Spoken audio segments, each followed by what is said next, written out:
આજે આપણે જોવાના છીએ રિઝનિંગના ડેમો સેશનની અંદર. સૌપ્રથમ તો તમે જે પીએસઆઈ અને કોન્સ્ટેબલની એક્ઝામની પ્રિપેરેશન કરી રહ્યા છો તો એમાં રિઝનિંગ છે એની અંદર આપણે કયા કયા ચેપ્ટર્સ છે કરવાના છે, કયા કયા ઇમ્પોર્ટન્સ છે, વેઇટેજ રિઝનિંગનું કેટલું છે એ તો તમને બધાને ખ્યાલ છે. જે મિત્રો કોન્સ્ટેબલની એક્ઝામ આપવાના છે એમના માટે રિઝનિંગ 30 માર્ક્સનું છે અને જે મિત્રો પીએસઆઈની પરીક્ષાની તૈયારી કરી રહ્યા છે એમની એક્ઝામમાં રિઝનિંગનું વેઇટેજ 50 માર્ક્સનું છે. તો સારું વેઇટેજ છે.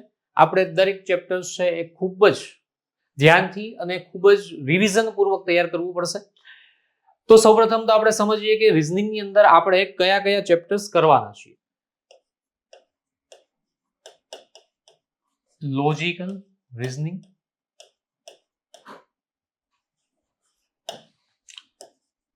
સેકન્ડ આવે છે વર્બલ રિઝનિંગ,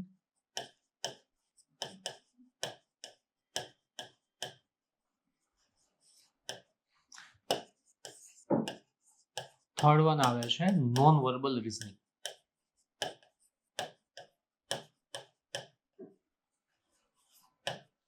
છે જેને આપણે એનાલિટિકલ રિઝનિંગ કહીએ છીએ.